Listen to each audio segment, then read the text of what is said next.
Hi, everyone. I'm Summer, I'm Carrie. and this is Hopelexia Podcast. Join us to talk about sex, drugs, and self-improvement. I feel like people that say those kind of things, like children shouldn't be held accountable for trying to unalive people or like doing those kind of things. One, never witnessed like bullying in real life and seen how horrible and terrible kids can be to other children. And two, like aren't like have never watched like true crime.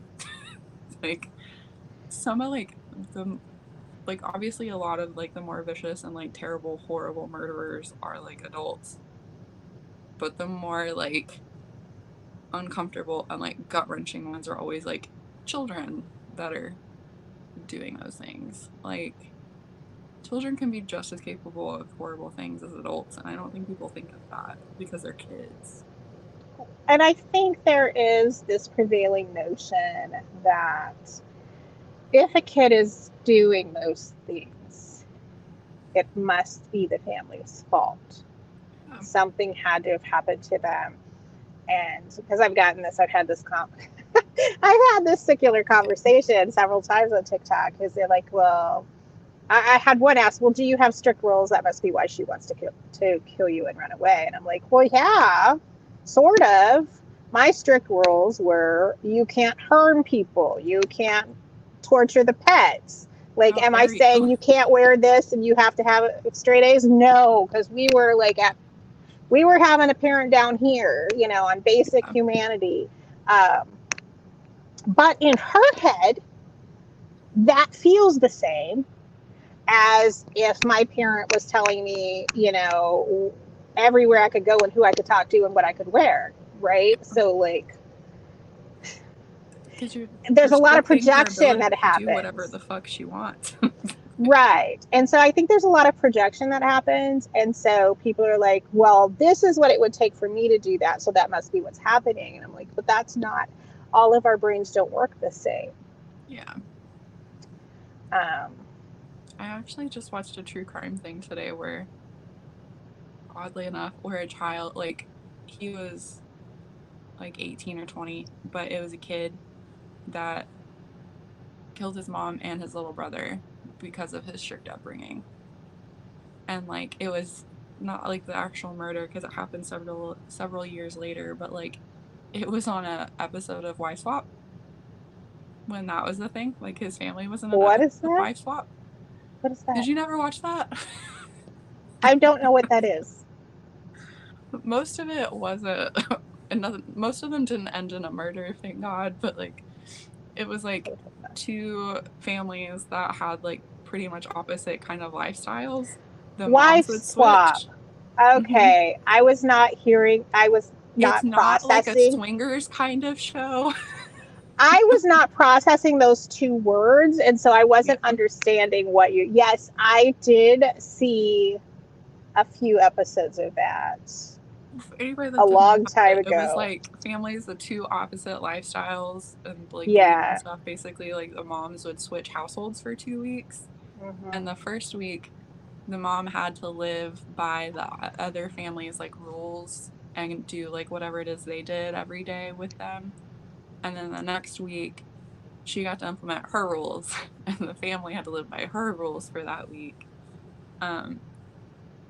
And I don't really understand like what the point of it was. A lot of it was entertaining to watch, and some of it was really stressful to watch.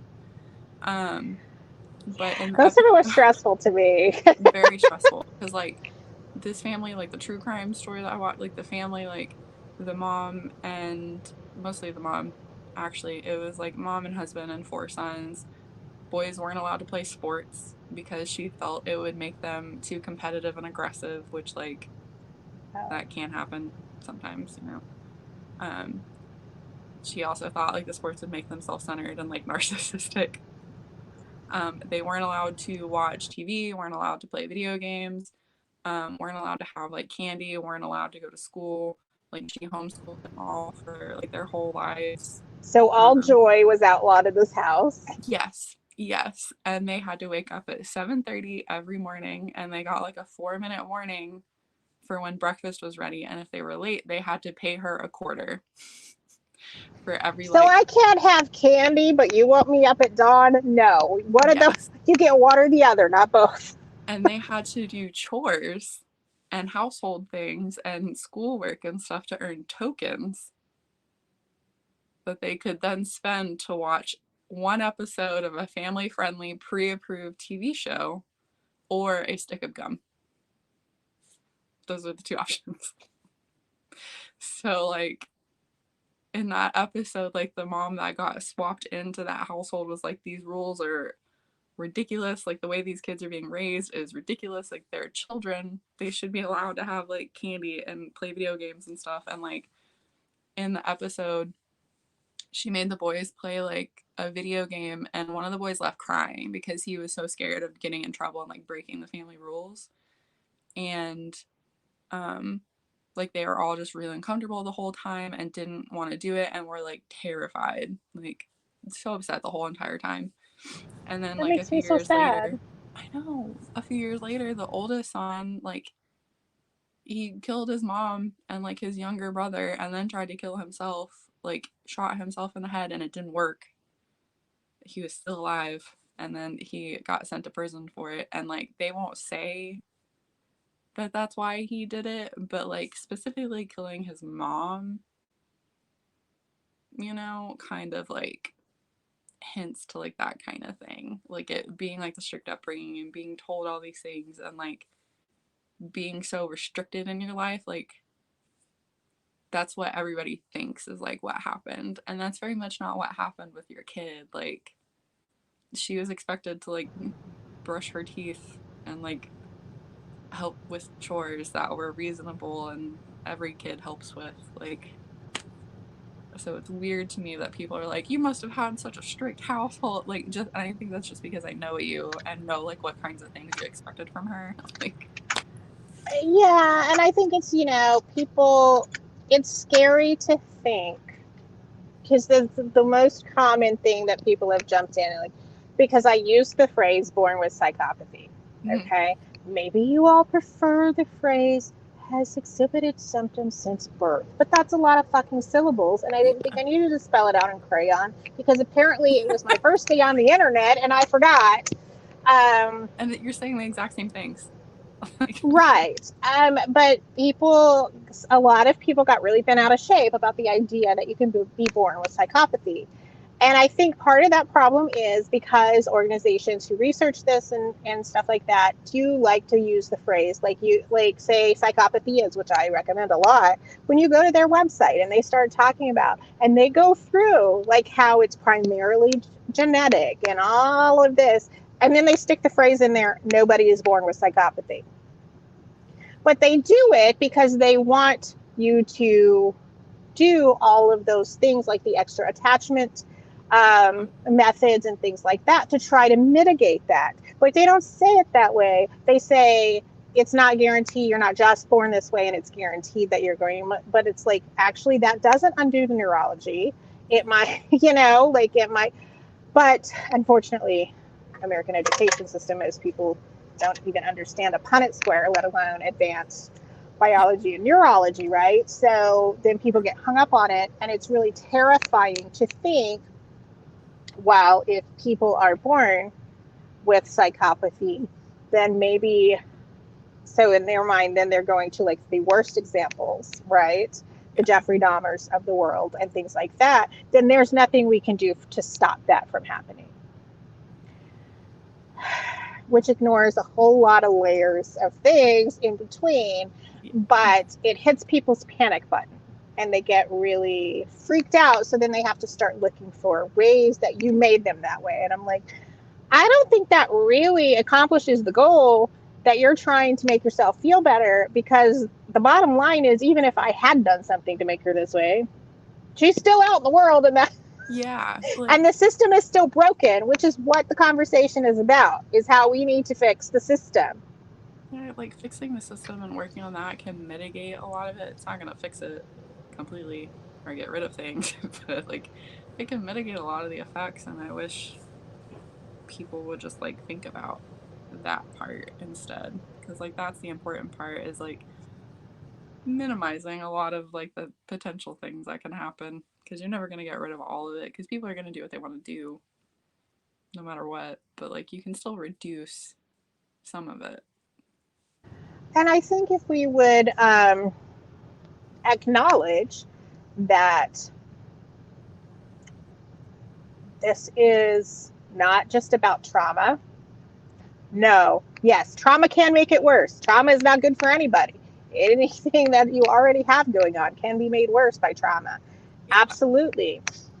But we also have to recognize that neurology plays a role, whether it's psychopathy, autism, ADHD, all of those things. And we have to take that into account, and we need more research around that as well. Because, and this is a conversation I was having with, I think you've seen her account, Murph, calls herself the reformed school terrorist from, I don't even, what was that, 1999, I think? Set her school on fire when she was 10. And so I was having a conversation with her last week about that, like the importance of the research, and the reluctance is, well, there's only a 3% reform rate with a psychopathic profile, which I get, but it's not just numbers.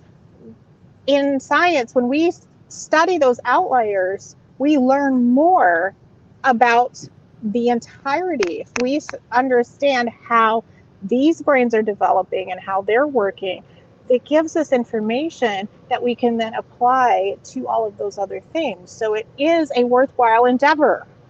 Yeah. Now we just but I don't know how to convince the people in power that it is important. Instead, they're like, lock more people up and, tough on crime, instead of, well, maybe if we look at this, there is something that, we might can do before it gets there. And that all drives me fucking crazy too, because like there's so many like studies and research that shows like that doesn't fix anything.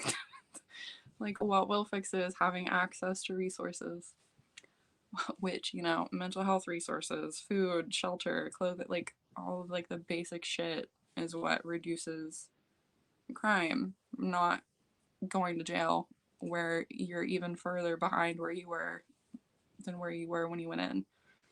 It's the same thing for like mental health. Like the earlier you can have access to services, the more likely you are to, utilize the things you learn and change your behaviors and learn coping skills that will like actually help you and not just rely on like the negative ones. I'm not saying like it's always a guarantee, because as we said earlier, we still use not great coping skills and we know the good coping skills, but like, yes, but at least we are focused on not harming people, right? like it crosses my mind. I'm not gonna act on it. But I know it's funny, like I'll say things like, I want to do this or whatever. Like I have that thought and that impulse, and then I'm like, who am I kidding? I melt when I think I accidentally hurt someone. There's no way I could actually do that. I haven't been like, I haven't been able to give a tattoo in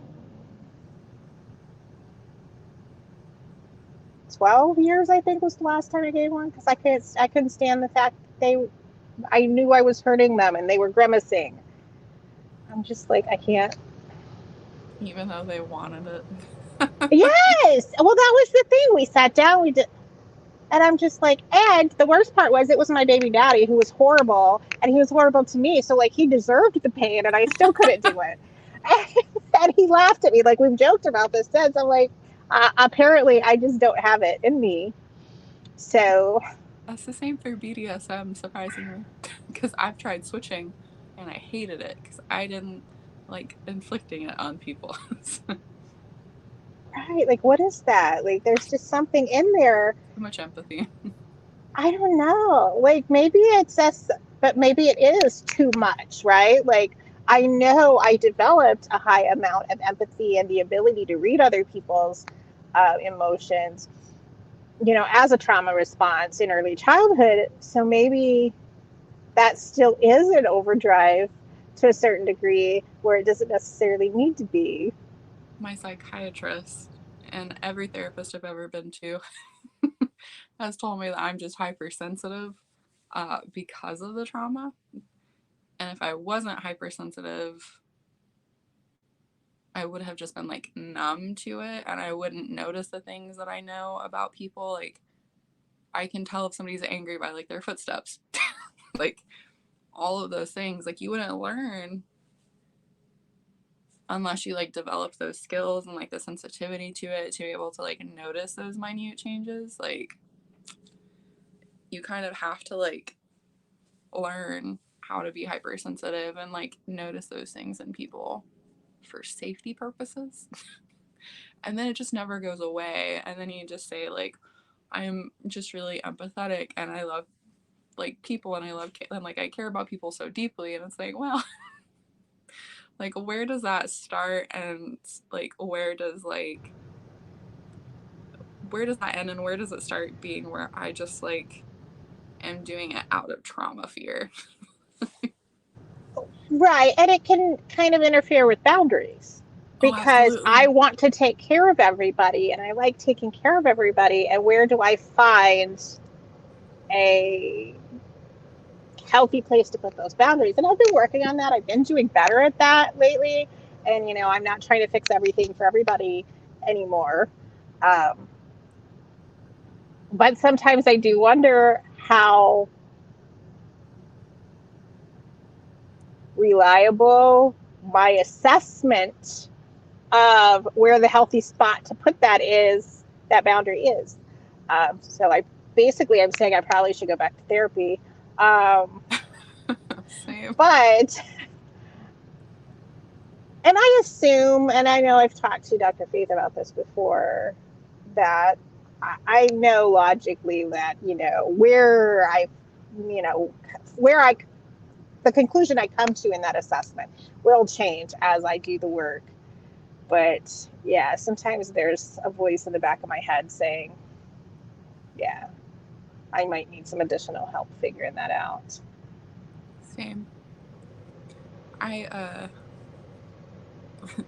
especially when it comes to like work, because I work with kids and I'm like, I have to do these things. It's for the children. But my supervisor is very good about being like, what about for you? And telling me like I need to log off at like a reasonable time and not work 12-hour days. Which it's for the children, so why wouldn't I, I did when I first got this job. Well, not this one, the position I was in before I got this promotion. I carried my phone with me everywhere because I was the only person who knew how to do the job I was doing. And sometimes they needed answers right away, right? Yeah. The sky was not going to fall if they didn't get those right away. They could wait till tomorrow. But in my head, the sense of urgency was there. And I think part of that was I was coming off APS, right? So Adult Protective Services. So part of that was coming off the, role where I did need to be available because it could be a bona fide emergency.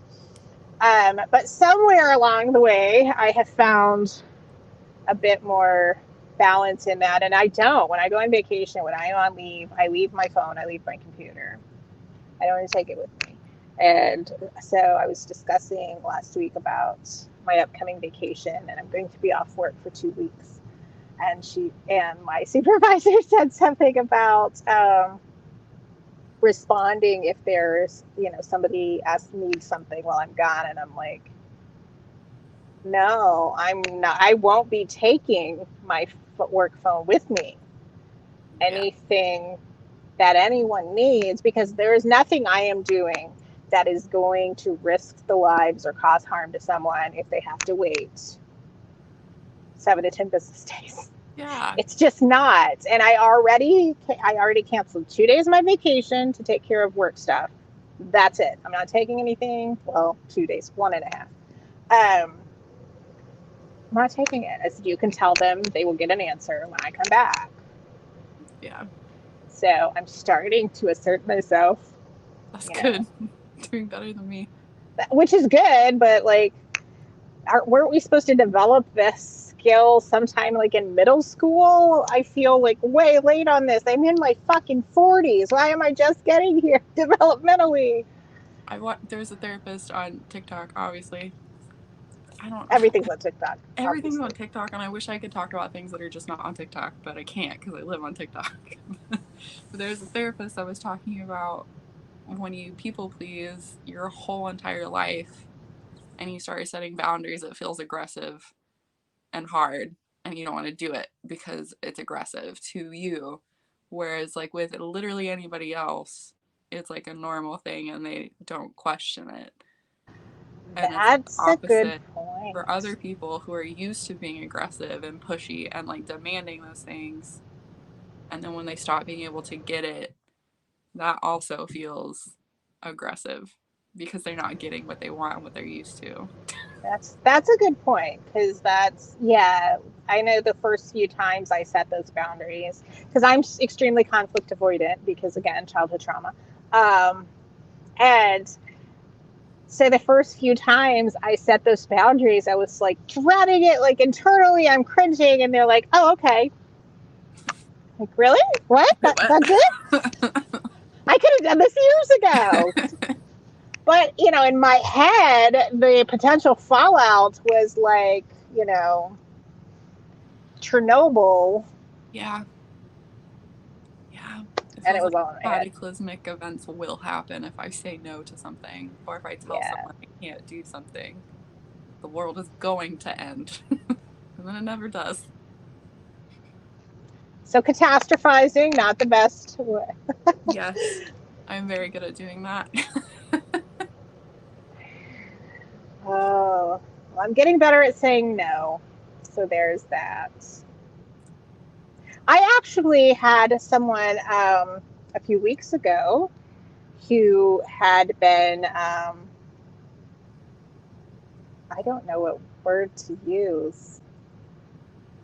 I would say lover, but it's not the 1950s. My lover. Right? Like I'm hearing like old movies in my head. I always think about that song when I go, oh, lover boy. There you go. Anyways, whatever he was, for several years, and I hadn't seen him in, I don't know, about a year maybe. Time is a fiction. I don't really know, but it's been a minute. And the last time we got together wasn't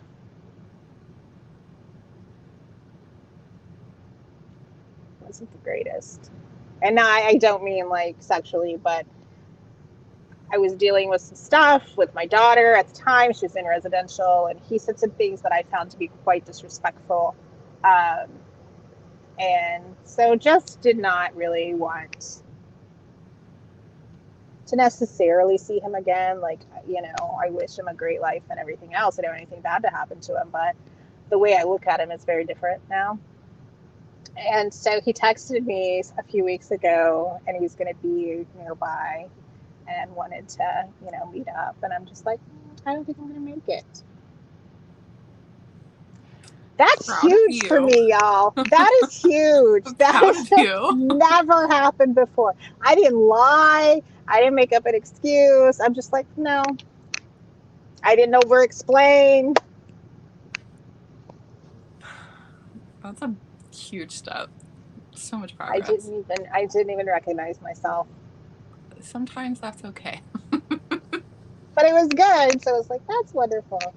A big, fat, giant step in the healing journey.